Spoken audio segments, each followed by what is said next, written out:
Monday, everybody. Welcome back to the Couchside Judges. I'm Scott Fontana. Follow me on Twitter at Scott_Fontana. And I'm Dan Urban. Follow me at the Dan Urban. Follow the podcast at Couchside Judges. Subscribe to us on YouTube, everywhere you listen. Instagram, everywhere. Everywhere on the whole planet. I mean, just look around. You'll probably find us somewhere. And as always, we talk judging MMA. Make sure you're brushed up on that criteria. You can find it by Googling it. Is that important? The MMA criteria. I don't think it's necessary. You can be a fighter, you could be a coach, you could be a commentator without reading the criteria. It's true. You can have a strong opinion without knowing how the fight is scored. Not only that, you can have an expert opinion about what's going to sway around, what the judges are looking for, without actually having a clue about it. It's really amazing. So why are we even talking about it? Like, why would anyone go bother reading it? Why are you telling them to read this? Seems a little silly. A little educated here. No, not unnecessary. No one should be educated. Everyone stop educating. Take your kids out of school. Just, I don't know, stare at a wall. Yeah, send them to work. Take them out of school, send them to work. No, not even that. Everyone just stare at a wall. Just stare at a wall? Mm-hmm. All right. Mm-hmm. I think that's the proper way to do it. No. Go read the criteria. That's what you should do. You really should. Didn't need much of the criteria, though, for the main event this past weekend, sir. I'm happy about that. I thought the first round was like, oh man, I hope it's not split. You didn't? I didn't think it was going to be split. That felt like a Holly Holm round. And it was. I was just hoping. All three judges had it that way. They did. I was just hoping. I was like, just don't want to watch another round. You need to have more faith in the judges, sir. I thought we had a good set of judges on there that were going to come up with the right result there. I do have faith in them. Mm-hmm. They do their job very well. Yes, they do. But yeah, so obviously, Mayra Bueno Silva at least saved everybody from 5 rounds of Holly Holm clinching up against the cage, which was nice. But she was actually, I will say this, Holly Holm was actually kind of landing at distance a little bit here and there too, even though Bueno Silva landed what I thought were probably the 2 best strikes of that first round. Yeah, it just wasn't enough of them. She went head kick. She did. I feel I haven't seen that in a while from her. Well, she didn't throw a lot of hands. It was mostly just kicks. Yeah. But nonetheless, she had to tap out there because Mayra Bueno Silva is now the new great thing, kind of the new it girl at 135 pounds in this new post Amanda Nunes era. I think anyway, that's how I see it, because she's finishing women. She's now picked up a big win over Holly Holm, who really nobody finishes like that. That's not something that just happens. Get her with the ninja choke like that early in round 2. It's a big win. It's a big momentum building win, and one would have thought that if Holly Holm won, she was going to fight for the title. Yeah, well, coming in 3, who else are you going to pick? Of course. But I really think, personally, I think she should be in the next bantamweight title fight. What do you think? Yeah, I'm fine with that. I do like Juliana Pena. It would have to be Juliana, I think. Mayra Bueno Silva. That would obviously put Raquel Pennington as the odd woman out, and I do think that's a little unfortunate, but also I think it's nice to have some new interesting blood here with the last person who was the champion before or in the time of Amanda Nunes. Triple threat, you say? Yeah, all 3. Yeah, let's do a triple threat. Sure. Yeah, we'll do it in Russia. Mm-hmm. No, that makes sense. Put them in a phone booth. Yeah, that sounds good. This will go well. No, but I think I really do think that's the play. I don't know that they're going to do it or not. I wonder what they will do, but it makes a whole lot more sense to do Bueno Silva versus Pena at this point. Especially they had did you see they asked Bueno Silva about I'll smash that girl. Juliana Pena was saying on social media the idea of that. She was like going to beat her.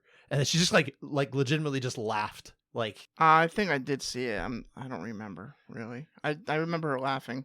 I didn't know if that was it. I feel like that's at least the building of an interesting build up between the two. And no offense to Raquel Pennington, we don't really have that kind of storyline there to the same degree. I know they go all the way back to The Ultimate Fighter, but it's just I don't think there's the sizzle there like we might have here. Yeah, probably not. This is do it now. Strike while the iron's hot. When the division's interesting without Amanda Nunes there. I mean, shoot, they can make this title fight in 2 months, 3 months, or something like that. Yeah, next week, 2 weeks. Yeah, maybe not. But as far as Holly Holm, is this the end of her as a title contender, at least at 135 pounds? You know what? Hard to say in the women's division if anyone's ever truly out. I feel like in 35 she could be. I don't know. This is gonna set her back distinctively. Like, I haven't even ruled out Misha Tate as one day competing for the belt again. I mean, I wouldn't either necessarily, but this looks like the end for her at 35. But I feel like the UFC would certainly be happy to get a belt around her, and They still haven't closed off 45. I Well, mean, we now- now have Norma Dumont who Yeah. won the track meet and tracked down Chelsea Chandler. That was funny. That was really funny. That was funny. She just, I gotta get out of here. It was very like Terminator. I'm coming See for ya. you.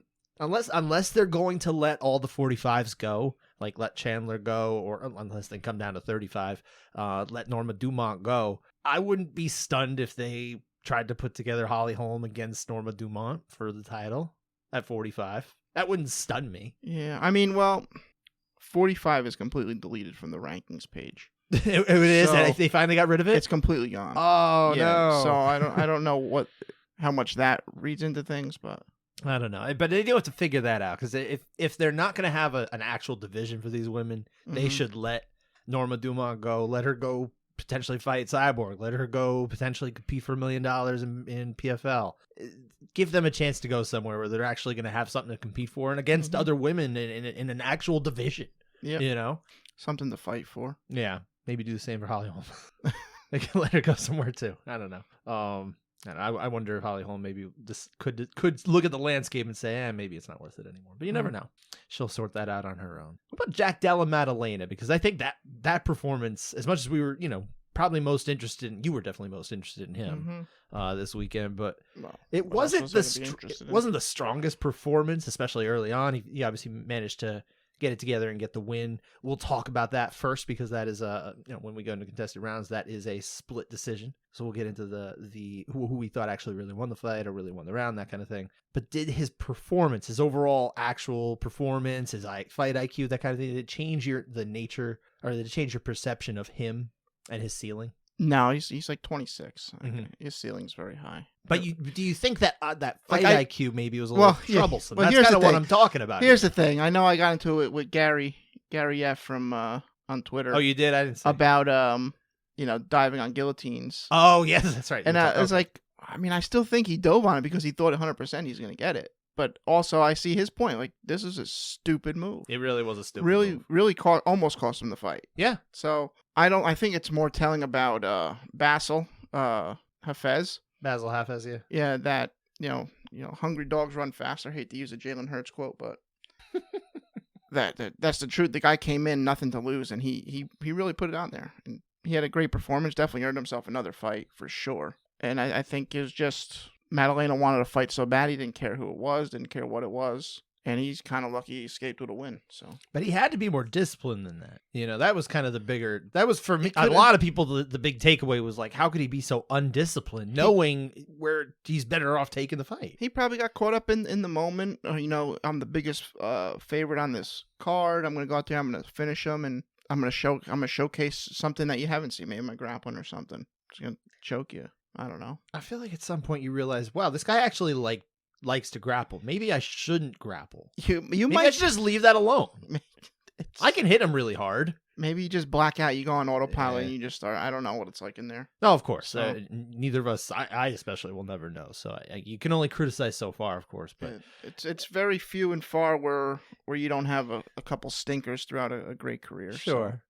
It certainly seemed like his coach, if I can at least use his coaches as the example, I don't think they wanted him to do it either. So they didn't. No. At least, me speaking from the outside is one thing, but I'm at least reporting or repeating something that his own people were like, yeah, maybe don't do that. Just don't do that anymore. No more. But nonetheless, he's got the talent. I think it's he dodged a bullet here. Hopefully he takes this as a lesson, right? He probably will. I mean, at least to be listening to your coaches a little better, Yeah.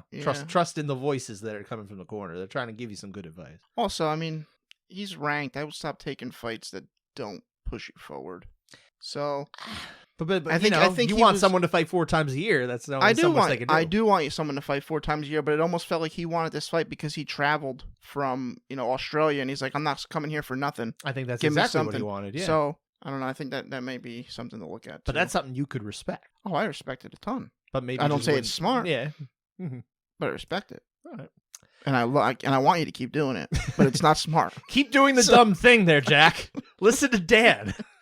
Do stupid things, he says. I wish it was a rigid schedule. You got 5 fights a year, and this is when you're fighting. Well, that's what PFL is. Show up, and that's what you do. This is what PFL is. You don't get I'm surprised you don't love PFL more. They don't have the talent there. No elbows either. And no elbows, Jesus. I mean, that's a tangent. We could go deeper into that another day. Oh, yeah. But on paper, that particular element is right up your alley. It is, Mhm. for sure. Just, you don't get to tell me who you want to fight. You're just fighting who I tell you you're fighting. Mm. And that's it. Gotcha. The Giants don't get to pick their schedule every year. No, they do get to pick all their players, which is nice. Yeah, there you go. Yeah. That's like the organization. They get to sign who they want. There should be roster limits. I could go on and on. We won't, though. Yeah. No, nobody wants to hear what you have to say. Yeah, thanks. No. We'll get to what you have to say in a minute. But right now, I just want to go over quickly the unanimity report, which Dan, you've been preparing little graphics that we've been putting on Instagram, on Twitter. Yeah. Kudos to you, sir. I think that's been nice. I try to share those as you let me know, hey, you should share that, and then I do as I'm told. but yeah, essentially the unanimity report is a more broken down by individual than the thing that we go over at this point in the show every week. Mm-hmm. Which, hey, I'll go over this point in the show right now.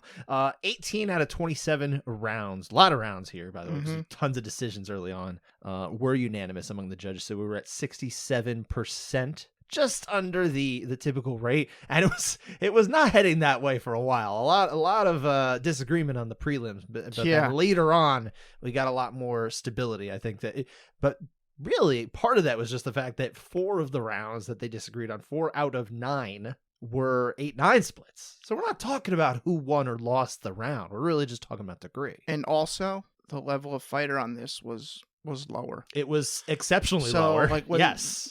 You're going to get all this, kind of, I don't want to say random, but like crazier scorecards and disagreement at the lower levels when you get these lower level fights. I don't know. I mean, we see a lot of disagreement in main events too. It's been better. I feel like what it is usually, this is my thinking of how we see these things come about, at least just judging UFC, right? In the UFC, I feel like they're better at matchmaking because they have more choices that they can put together than like a regional show. A regional show, you've got who you've got, right? So like sometimes you might not be able to put together the closest matchup you possibly can. Who's going to sell 100 tickets to their friends to show up? I mean, that's what it is. Sure. Maybe it's a combination of that too. But with the UFC, I think what it is they typically end up putting together fights that are more well matched, especially as you get higher up the ladder. Well, they do a great job at matchmaking, and that's what makes what can make it harder on the judge. Because I know you texted me about 2 fighters, and you're like, they're not even ranked on Fight Matrix.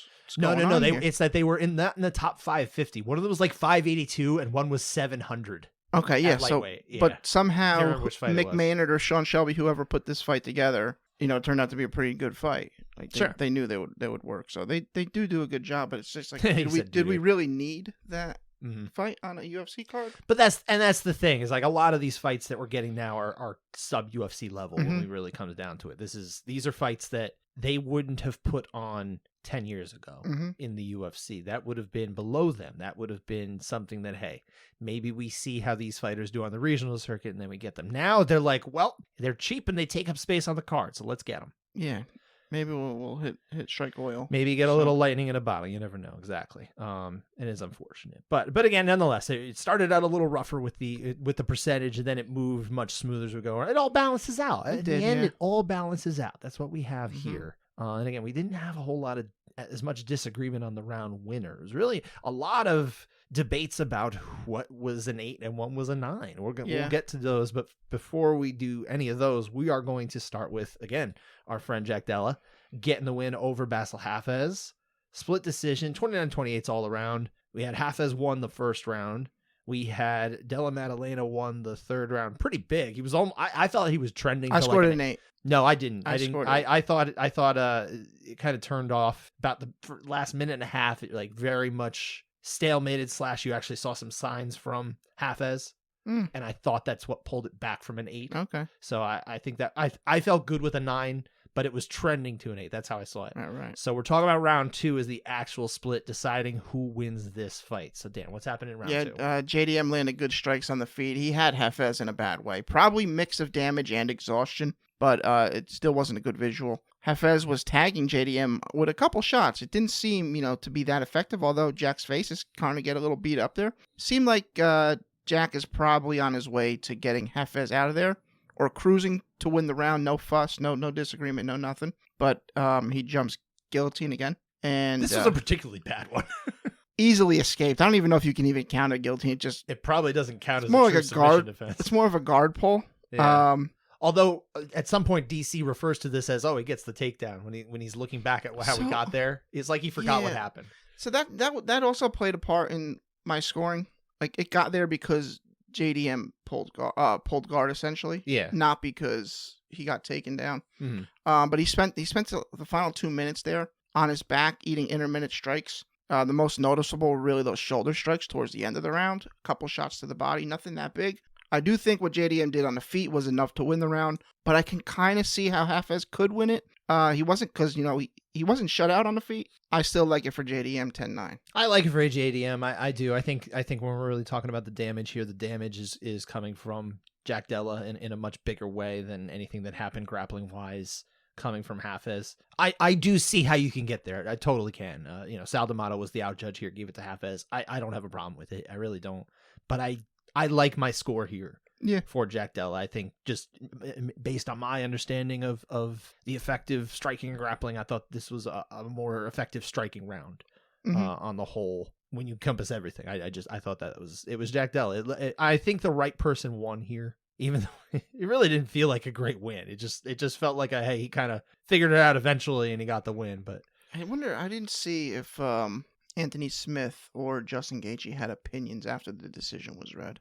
I didn't. I meant to look that up because apparently they both train with him. Okay. So yeah, they did weigh in. They brought in. They had Smith in the middle. Yeah, asked him about. He said vintage Bassil Hafez, and I'm like, what is vintage Hafez? We've never seen him before. but at any rate, you and I again, we agreed in the majority here. We agreed with judges Junichiro Kamijo and Chris Lee. But yeah, this is not a crazy one to be a split. I just think the right person ultimately did get their hand raised, even if one of them came away, I think, with like almost like less stock but the right win, and then the other one got the rightful loss but greater stock. It was very weird. Strange fight. Just maybe Brendan Fitzgerald will stop saying stupid things. Like JDM is widely considered the top prospect in all of MMA. But dude, I don't know what you're talking about. I only remember what happened like a few days ago. Oh, okay. So yeah. In a few days I'll forget this happened, and yeah, that'll be it. Anyway. If John Anik's listening, can you work more, dude? Like, I know you like your time off, but get off that Rogan schedule, please. Anyway, we're moving on to the next fight here. We've got another split decision, down card. Azat Maksum got the win over Tyson Nam. Also 29-28 all around. 2, of course, for Maksum. Round 2, once again, is our split. So, yeah, take us through. Maksum's doing well to the head. He stuns Nam early. Left hand is landing well. Good combos to the head. Nam is returning pretty well. A couple decent body shots. Some good leg kicks that kick the legs out from under Maksum. I just think Maksum is more impactful. 10-9 Maksum. Close round. No, I went the other way. I went for Nam here. I gave him the edge. I thought he was more impactful. That's pretty much it. Right. I just disagreed on fundamentally on who you gave it to, but it's close. Yeah. Sometimes you just have these close rounds, right? It's just a close round. I thought this card, and we're gonna get to some of these rounds that are more like that. I thought this card had more split rounds in it that had like interesting debates rather than just, I thought they had it better. It's like, well, no, I thought I had better, and it's like, okay, agree to disagree, and we move on. This round, there's just not a whole lot to say. But some of the, like the one we just talked about, I thought there was something there. Yeah, we've got some more later on. But yeah, I'm just on the opposite side as you in this case. You can go either way. So you were with the majority here. You got it with judges D'Amato and Lee. I saw it the same as a new judge to Nevada, Brian Pacillo, who is absolutely not a newbie to judging, of course, because you couldn't be to get to Nevada. But nonetheless, his name should be very familiar. He's judged UFC title fights before. He's worked all over the Midwest. This was his debut in Nevada. Good percentages. He's on my list of judges who in the last, 5.5 years or so has worked at least 100 UFC rounds, scored at least 100 UFC rounds. Percentage is solid. It's neat to see him here because I'm going to see how he does, getting maybe potentially more work. All right. Yeah. Just figured I'd shout that out. So welcome to Nevada, Brian. And I saw it your way, but it didn't matter because, well, neither of us affected the result. Not much more to say, I guess, right? Want to move on? Yeah, move on. Sure. Not a split decision. That was all the split decisions we had here. But going on to Evan Elder, who got the win over Gennaro. Yeah. Valdez. Unanimous decision, 30-26 and 29-28. So we've got 2 rounds off, and both of them came with Judge Adelaide Bird as the out judge. Judges Derek Cleary and Junichiro Kamita were in the majority of rounds 2 and 3. Let's start with round 2. Quite a wild round. Elder drops Valdez early. They continue exchanging. Valdez kind of popped right back up. I think Elder's ahead, but then Valdez drops Elder, has him hurt a bit. Then there's an eye poke. It's like, oh, come on. 2 minutes later. After the eye poke, it's Elder. I think he's landing the better strikes. A big knee to the head. It's a close round, but I think, Elder really takes it in that second half. You can't be upset either way. Both guys got hurt.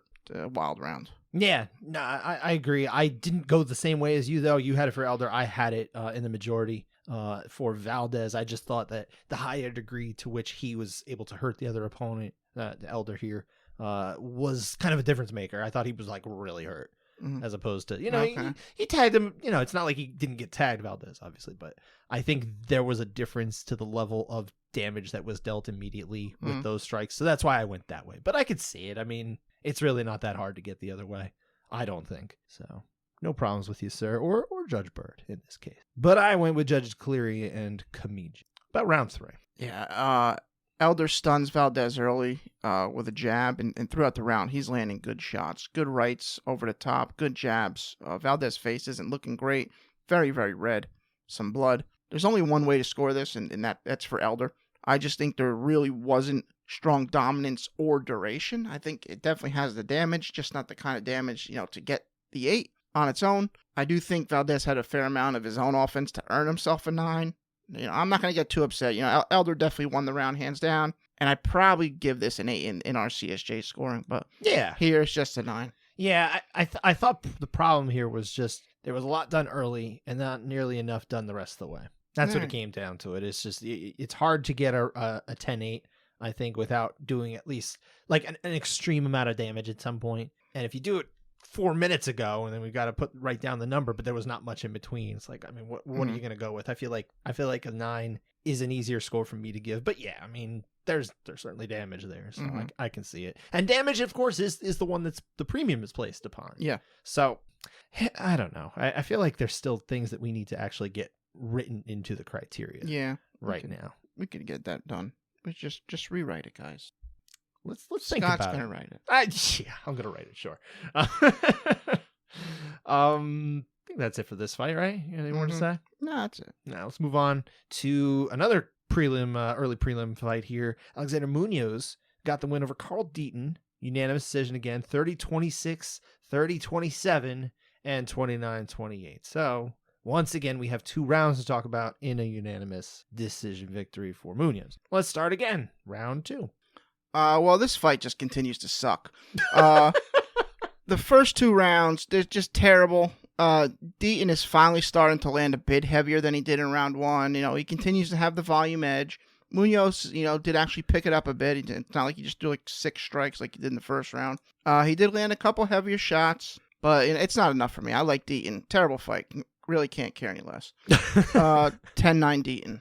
I guess I'm not that dispassionate about it, like aggressively so, but yeah, I mean, I don't have a super strong opinion over to who won this round because I don't think either one of them pushed it enough in this particular 5-minute set. I did land on Deaton, same as you, but man, there's no reason to say, oh, Mike Bell, Derek Cleary, you couldn't see that round from Munoz. Makes total sense. It's just neither one really did enough. Yeah, no one put a stamp on nothing. No one even tried to put a stamp on anything. Yeah, and I think thank God for round 3. Man, that's one of those things that like if the fighters and coaches would like just listen to us, like the one thing I would say is like, do you want to win these rounds? You need to take them. You can't just sit there and hope you got it. Like you really do have to take it. The judges kind of want you to. Yeah, that's the biggest difference between MMA and boxing. I feel it's very tough to point fight in MMA. Yeah. It doesn't work out in your favor. In boxing stuff, you have 12 rounds or 8 rounds, like the minimum, I think, is the pro, right?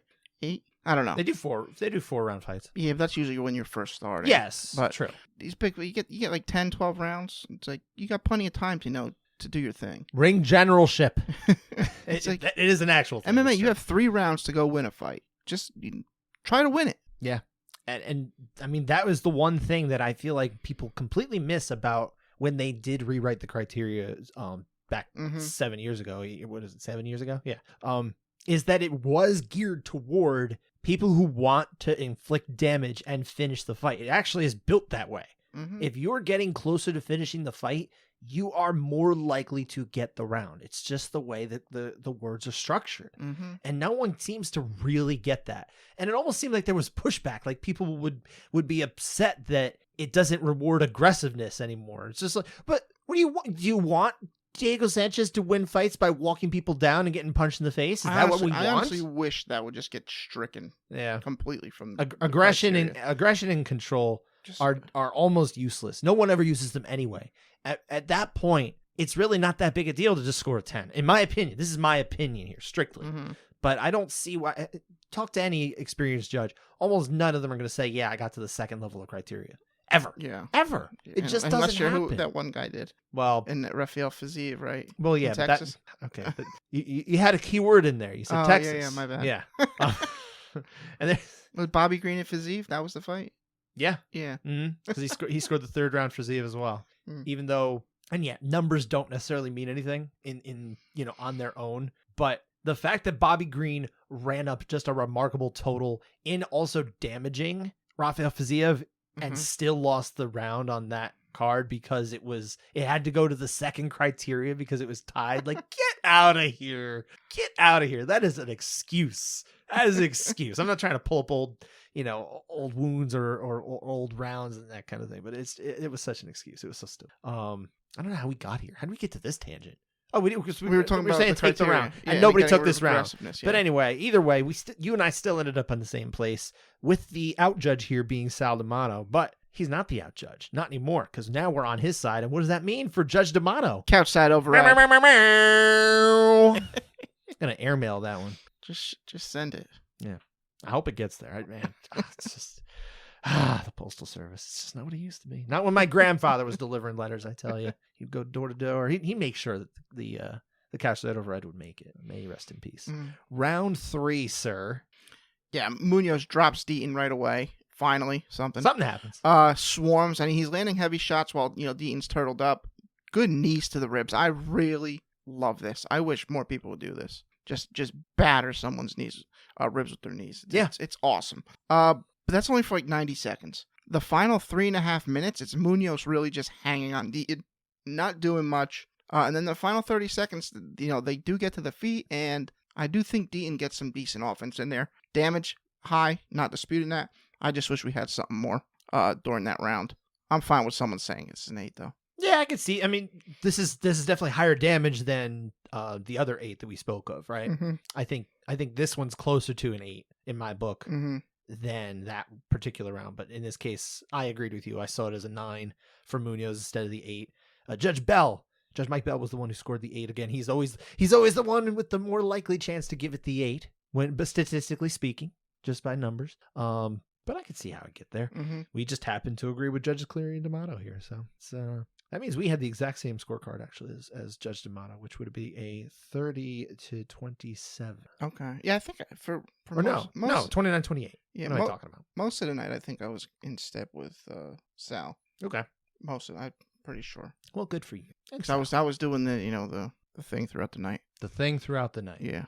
Tracking everything. Oh, yeah. I didn't know what you were talking about. So I was wondering how, what sort of thing is this? Is it something that's illegal? Yeah. Should I know about this? Or, yeah.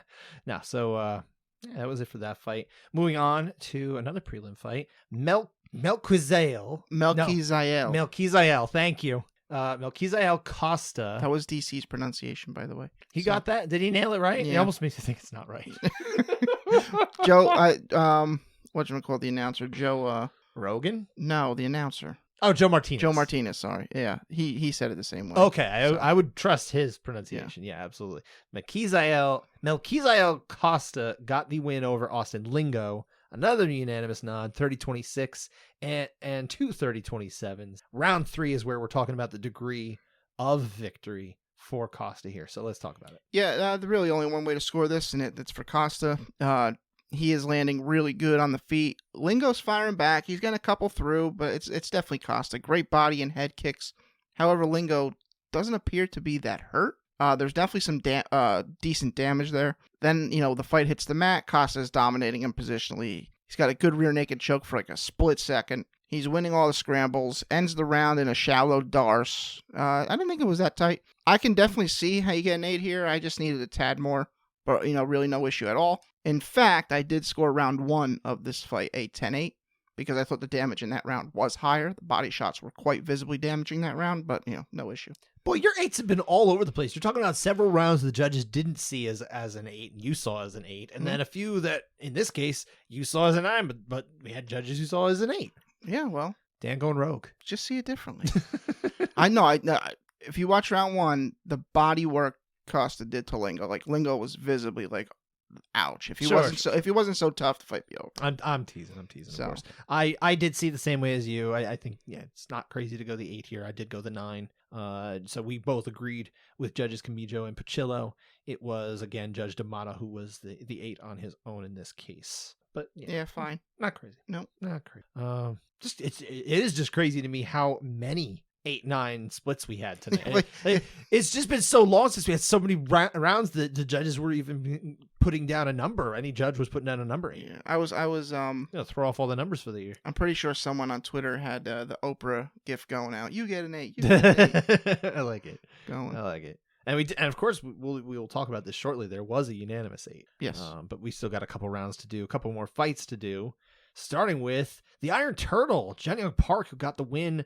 Second round rear naked choke submission victory over Albert Duraev. Round 1 was interesting though. Yeah, I think Duraev did pretty well on the feet. Park was answering with some good shots of his own. It's kind of close, but I think Duraev definitely has the edge here. It's when Park attacks that guillotine at the end of the round. I thought it looked really tight at some moments, and that's what swung me in this round. So that's why I scored it for Park, 10-9. Man, I was so torn too, because I thought Duraev was not just up, but I thought he was really doing some good work on the feet. It was competitive, but man, when he would land, it was bad, man. Right. Bad in a good way, So I was very close to still not giving it to Park, but I thought, like you, I kind of thought about it. I'm like, you know what? There's some parts of this choke really does look like it's a real threat that needs to be addressed here. Maybe if he was a little more on his side of his hip a little bit, maybe he gets to the point. I don't know. Yeah, I don't know. What, who knows? What we're not in there, there, right? Get it there. But it comes down to what gets closer. Who's got closer to finishing the fight? And I do think Park edges it in that sense with the guillotine. Maybe. Not so. Maybe you think, oh, well, these punches could have knocked him out too. And it's not a shutout either. That's the thing. Park is also finding some home for his offense here and there on the feet. It's just not to the same degree as Duraev had been. So. Yeah, Duraev definitely won the feet exchange. So it really depends. I think it depends how you read that choke. I read it pretty strong. So this was the round that I was closest to not going with the score that I scored. I was so close to going Duraev here. In which case I would have agreed with Judge D'Amato, but no, I did go Park just like you. So we agreed with Judges Cleary and Lee here in round 1. So yeah, very close. But that's what I'm talking about. This was another one of those rounds where it's there's some interesting debate over it, right? I kind of like a round like that much more than close, right? Close round, I gave it to him, but you can see it the other way just because it was they kind of did the same thing and to one higher degree or the other. This is a different. Those are interesting rounds to talk about. These are ones that I like to break down the most. I think you like to break down the 8-9s more. Oh, they're more fun. This is the round that I like though. The round where it's not necessarily a close round in the sense that couple strikes here and there. It's more what do you value here? I think there's more to parse out and pick out and debate and that kind of thing. But I think that also speaks to, especially when you're talking about grappling, one of the holes that I see in the criteria is, and I think a lot of people are seeing it now more than they used to even too, is the lack of clarity on what actually is effective grappling. And I think that needs to be spelled out better than it already has been. It's better than it used to be, but I think there's still room to grow that. I have a lot of thoughts on it. Well, we got to do that show that we're talking about with we'll get Sheehan on. And we'll talk about the ways we would change the wording of the criteria, right? Yeah. Not even change it. Just improve it. Rewrite it. Rewrite the whole thing. Just tear it up. Start from scratch. Use it as the frame. And then we go paragraph by paragraph. Yeah. And change it. I guess I understand what you're saying. I words here and there can really improve it, just like little words even. I've done a lot of looking at this because I would like to I made a lot of like notes for myself on like the regular document in another document of mine, and I said like, here's what I would change, here's what I would update, what if we did this, that kind of thing, you know. We'll start with the typos. Well, there's that, sure. I mean, not that I didn't see those. My job is literally copy editing, but you know, not exactly the point. Let's move on though. We've got one more fight here that will actually be one part a contested round, one part 10-7 watch. So let's start with the contested round, our final contested round. Eileen Perez getting the win over Ashley Evans Smith. Not the most unpredictable thing, given Evans Smith hasn't fought in like 2.5 years, almost 3 years, I think. But it was 30-25 two times and a 30-26. I don't know that people necessarily saw that coming. We'll start with round one, which again is our contested round. And we're only talking about degree here, obviously, because Perez won every round. Yeah. Perez cracks Evans Smith with a 2-piece and then took her down, landed a bunch shots in a turtle position. Evans Smith gets back up, but she gets slammed right back to the mat, gets straight into side control. Perez moves to mount, ends up taking the back, landing heavy ground and pound. On the feet, she battered her with punches and knees, and Smith didn't do anything at all. To be honest, I don't like a 9 here. Really? Okay. I was shocked when this wasn't the 10-7 watch round. Okay. I thought this clear-cut 10-8, 10-8's the score you got to go. I don't like a 9 here. I think I'm inclined to agree. I actually am. I think this is when we're looking at 8s, especially in a show where a lot of 8s are being discussed here. I think this round, out of all the rounds that were completed, out of all 27 rounds, I thought this was the most lopsided round. All of them. So yeah, I guess I would agree with you. I'm a little surprised. But you know, the veteran Vegas judges, being Mike Bell and Derek Cleary, they saw this as an 8. It was Brian Pacillo in his very first Vegas fight. It's worth noting. Gave this a 9. Maybe he's got to kind of get on the same page of what they're looking for in Las Vegas. You never know. I certainly wouldn't hold it against this judge in particular. I think from everything I can tell from looking back at his body of work, he seems like he's a good addition to the team. And maybe with a little more experience and a little more conversation with some of these judges, maybe he figures out, okay, this is what we're really looking for in Vegas. For I mean, he had a solid night. He was 7-9. In the majority, so perfectly fine. He's a veteran judge. He's not inexperienced. He brings more experience to the table than a lot of judges they've been bringing in to work in Las Vegas the last few years. So it's actually pretty. I had actually thought of him as like, if they were to bring somebody in that they haven't had in Vegas before, he was probably, of American judges, I would say, he was probably at the top of the list I would have thought of. Okay. So next to me, right? Right next to you, just neck and neck. Oh man, I was like, it's like 1A and 1B. You're 1B. But yeah, so hard to go to. This was literally the first round he ever scored in Vegas, right? Like literally the first 5 minutes he sits down, he's got to figure out if this is an 8 or a 9, you know. So give him time. But round 3 is, again, this is the one where they actually, all 3 judges, Bell, Cleary, and Pacillo, landed on the 8. So it's not like he didn't score 8s. It's just he gave it in this case and not the other case. And I do feel like it would have been more appropriate the other way, right? Oh yeah. So what happened? I mean, do you let's ask the question. Is this a 10-7? No, not a chance. Okay. No way. I actually scored it a 9. I actually scored this round a 9. No, I think it's an 8. No doubt Perez dominated the round, especially in the grappling transitions, but she has no sub attempts, and really her most damage is one burst of good damaging shots for a brief period where she traps the arm from top half guard and lets off some good ground and pound. But other than that, there's not much. But what does Evan Smith do? But that's the other point. Nothing. Evan Smith does absolutely nothing. She does not earn the 9. I want to say I like that everyone went the 8. Okay. But if we're applying it, needing, heavy damage, I don't think that's there. I just need a little bit more. It's a fair complaint in terms of what you're saying here, but I'm saying if you're not giving round 1 and 8, how are you giving round 3 and 8? That's a funny question. I don't have an answer for that. That's my not a good one shock. Why round 1 should be the 10-7 watch?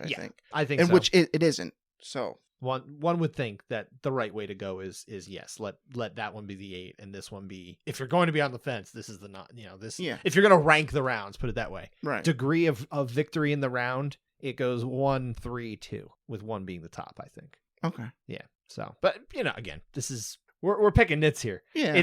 It's whether did she win a 30-26 or a 30-25. I mean, shoot, you know. Either way, this was Ashley Evans' Smith's last fight. Did she retire? I'm just assuming you're 6-6 after a beatdown like that. It's probably you're done. I would think. Fair enough. But that is it for our contested rounds, for our 10-7 watch. On to the finishes, of which there were 5, but it took a while for them to get even one. 2 of them were TKO victories. And the first one was not nice. No, the first one was distinctly not nice. Brutal. 3 submission wins. 1 fight ended in the first round. This one that you mentioned in particular, which ended in 34 seconds. Is that the worst dislocation that you've seen in a fight? It's pretty nasty. It reminded me of one time at AMA when we did takedowns, and the one guy posted on his arm as he's getting taken down. And the scream that came out, I was like, "Oh my goodness!" Yeah, Estela Nunes was the one whose arm was dislocated with Victoria Dudakova, who her takedown was essentially what caused the reaction that led to the dislocation. So it wasn't like yes, it was a freak injury. It wasn't exactly how it was meant to happen, but it wasn't. She took a wrong step, and that was it. There was at least some action on her part, for whatever that's worth. But Estela Nunes, man, that the wails that she was making, I think that was like the most horrifying part of it. Not the injury was bad, right? The injury was very bad, and that was why she was wailing like that. But it's like, oh, just the noises she made. It was like it sounded like what you'd imagine they would, what they do in like Hollywood films when someone's like terribly injured in war or something. It's just that was rough. Dana has made it a point to like start like posting on his Instagram stories the X-ray pictures of when people get hurt.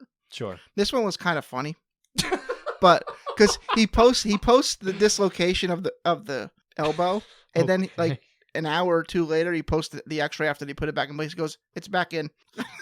Well, I just started laughing. I don't know why I thought it was so funny. Oh, all right. I now that she's okay, I guess it's. Well, it's. She's still got to recover a little bit. She got to recover from. But yes, it's.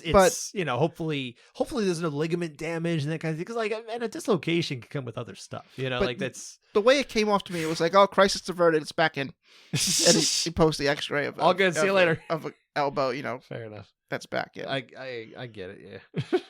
But I certainly wish Nunes well here. I hope she recovers quickly because that was a crummy one. Yeah, that kind of stinks. Yeah, but that wasn't your favorite finish. What was your favorite finish? Nazim's Sadikov trapping the arm behind the back and then getting the rear naked choke over Terrence McKinney.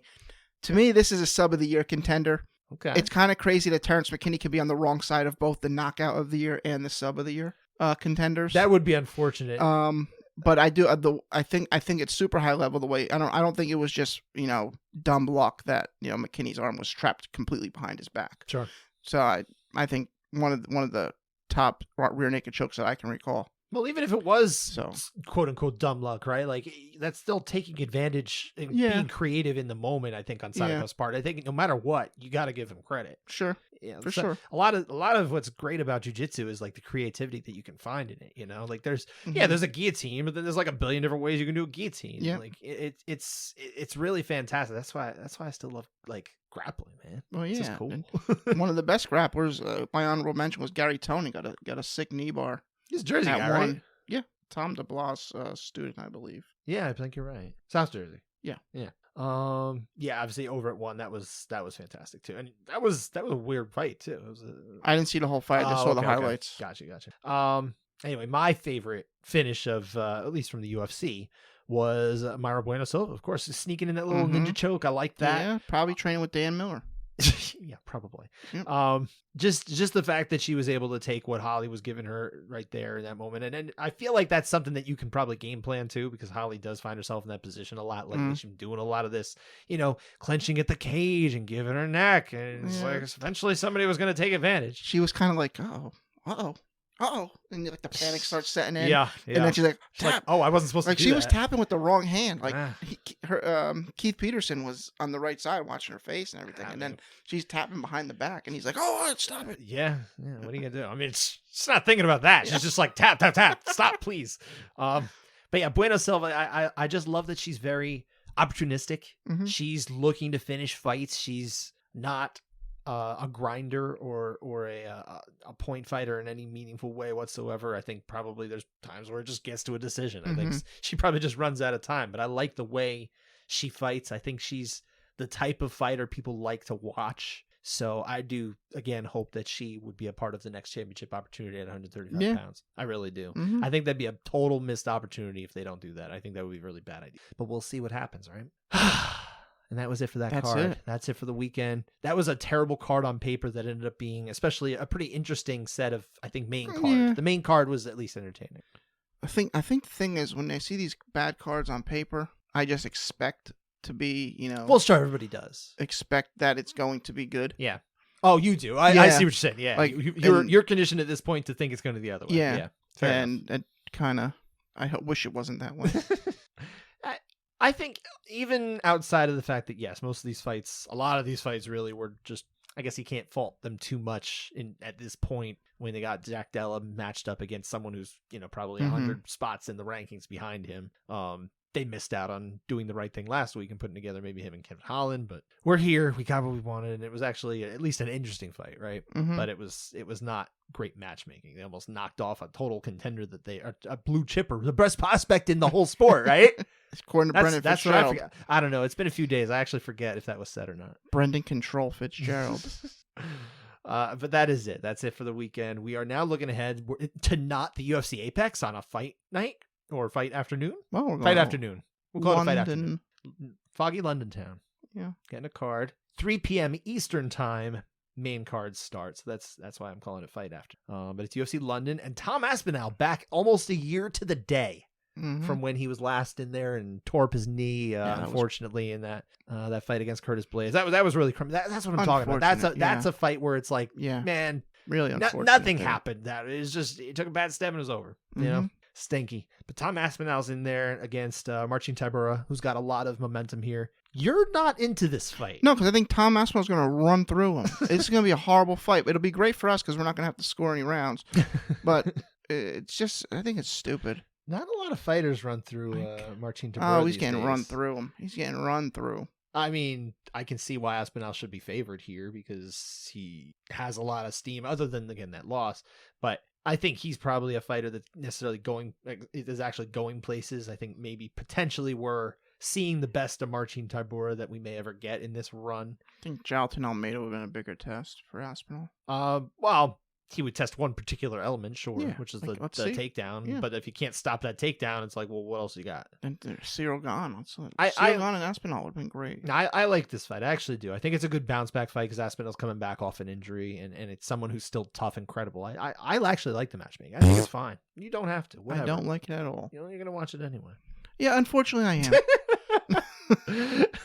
The card's not bad though. The card's good. It's actually a good card. I love the card. I love that Tom Aspinall's on it. I love to see him fight. I mean, I just don't like his opponent. Fair enough. I hate the co-main. I think the co-main's stupid. Why is that the co-main? Can I just say I will always like his opponent because his opponent finished off Greg Hardy, and that was great. Okay, fair. Yeah, give him that. The co-main's stupid. Mal McCain and Julius. I mean, that's a fine fight. Julius Stoliarenko maybe isn't necessarily the most fascinating opponent, but she, you know what? She's at least got that kind of grappling element to her, like that. We obviously saw Molly McCann didn't pass that test against Aaron Blanchfield, but that was a very different opponent. Yeah. All right. You don't want to necessarily knock down Aaron Blanchfield because I think she is a high level grappler. It's just a very different thing. Well, we're not knocking her down. We're just saying, listen, she destroyed her. Yeah. I mean, this is not a co-main event. We don't know what she'll do against, let's say, the next level down of grappler. You know? All right, so maybe she doesn't get stuck on a crucifix. Maybe she doesn't. Or maybe she gets a big knockout. That's what people want to see, especially the people over in the UK, in London. I mean, I'd much rather Paul Craig and Andre Muniz being the co-main. Mm-hmm. Sure. That's I mean, fair. I guess I get too. I get too worked up over card placement, but I think you do. It bothers me. I think you do. I think it's fine when we're talking about fight nights. I think you want the right fight to be the main event, and I think you don't want to bury fights that actually have importance to potential like title contention. Don't stick those on the prelims. If you put it on the main card, literally anywhere on the main card, you're doing what you're supposed to do. You know, like when they put Brandon Royval a few weeks ago on the prelims, that was dumb. And even Dana said, okay, we messed up. But also at some point, isn't Dana supposed to look at that and be like, yeah, let's maybe change it up? The only time I think you get those fights like that is when it's on ABC. When you're the feature on ABC, because you're going to get more eyes on that. I think it still matters, So- though. I think it still matters because there are some people who are just not everybody is going to be the weekend warrior that watches every single fight. Some of them are actually just going to turn in for the main card, and that's probably it. Maybe some will figure out the main event, but they're just the ones probably following on Twitter. I still think that's a smaller proportion of the fan base. Mm. People on Twitter love to think they're the only ones who are watched, but they were most definitely not. No. So, and I say that saying I participate in the Twitter conversations. I like a lot of the fans on Twitter. Some of them I really don't, but a lot of them seem like decent people who just really love fights, and I think that's great. But the people who are watching are very often not on Twitter. Is just the truth. But I do like a lot of these fights, like you mentioned. I think Muniz and Craig, I think that's fantastic. Craig going down to 185. I'm very curious to see how that translates over because he has a true next level skill in that submission department. Andre Muniz we've seen is a great submission artist too. So it's probably going to be a striking matchup. So we'll see what we get, but I think I'll have some fun. Hopefully it does get to the ground a little bit and we can see some interesting stuff there.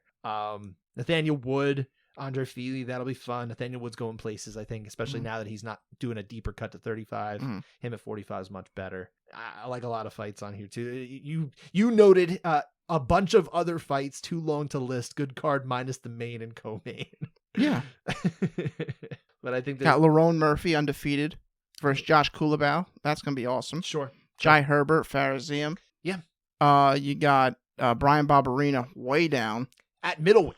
Middleweight. Now you want to talk about card placement with the prelims. You got Ketlin Vieira versus Pani Kanzad at 135 on the fourth fight of the night. Mm-hmm. That should be a main card fight because it's it has to do with the actual division of figuring out who could be contending for this next fight. Sure. So that's stupid putting it all the way down there. I can see that. Maybe put that as your co-main. Has some importance. I think what they're doing is they're catering to the local crowd here because people love Molly, people love Tom, and that's why they're putting them at the main. Of course, that's why they're the ones who they're billing there. I understand that. I think that makes total sense. That is very common in fight sport. A lot of raspberries from Dan tonight, but I would say, and I think we probably end on this. The most likely most likely fight for the contested rounds next week. What do you remember what our pick was last week? Estella, Nunes, and Dudakova. Well, yeah, of course that didn't work out because outside of something weird happened. Yeah, weird things happened. I can't be blamed for that one. So I was wrong either way. But this is my pick for the week: Mick Parkin against Jamal Pose at heavyweight. I think the heavyweights are going to give us one of those heavyweight fights that disappoints me and goes 15 minutes. Please no. I just see it happening. I don't know. I hope I'm wrong too. Let's be wrong every week, and they all end in 3 minutes, except no dislocated arms this time. Okay. No breaks. Well, here's a good finishes. thing. Mick Parkin's never been to a decision. Okay. So you're saying he's due. I heard you. Okay. Hang on. I heard what you're saying. And Jamal Pogues has been to decision 5 times. Mm-hmm. So he's going to keep the streak going. That's what you just said. So who's going to break the streak? No. I just told you. You heard it here first. And that does it for the Couchside Judges for this week. We will be back next week. We'll be looking at these UFC London fights. We'll be looking ahead to UFC 291. That's a good card. That'll be fun to talk about. Yeah, it's going to be a good one. Hopefully knockouts like you said. Thanks for listening, everybody. Yeah, take care.